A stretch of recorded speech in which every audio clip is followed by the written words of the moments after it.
এই ভিডিওটি শুধুমাত্র এন্টারটেইনমেন্ট উদ্দেশ্যে। এই ভিডিওতে কাউকে ডিসরেসপেক্ট বা ইনসাল্ট করা হয়নি, সুতরাং কেউ এই ভিডিওটি নেগেটিভলি নেবেন না। ধন্যবাদ। This video is only mean for entertainment purposes. It does not disrespect or insult any person, so please don't take negatively.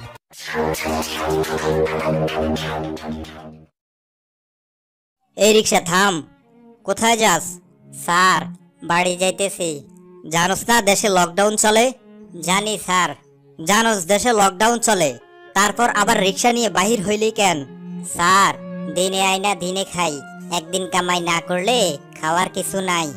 খাওয়ার কিছু থাক না থাক, এত কিছু বুঝি না। লকডাউনের ভিতরে দিয়া রিক্সা বাহির করা তোর অপরাধ হয়েছে। এখন 600 টাকা দে, না হয় তোর নামে মামলা দিব। স্যার, সারাদিনে 300 টাকা কামাইতে পারি নাই, আপনাকে 600 টাকা কিভাবে দেব? সেটা তো আমার জানার দরকার নাই। 600 চাইছি, 600ই দিবি, না দিলে কিন্তু মামলায় ঢুকিয়ে দিব, তখন বুঝবি মজা।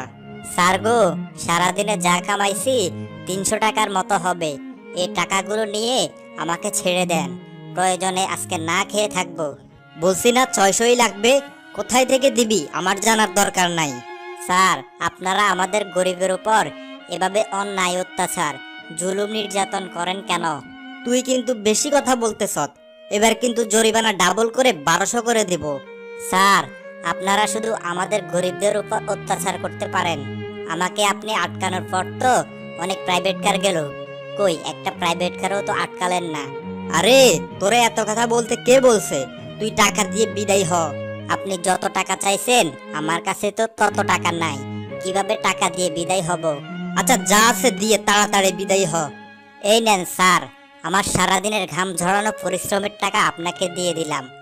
মনে করব যে আজকে আমি আমার থেকেও বড় মাপের একজন গরিবকে একদিনের পরিশ্রমের টাকা দিয়ে দিলাম। এই টাকা আপনাকে ভিক্ষা দিছি।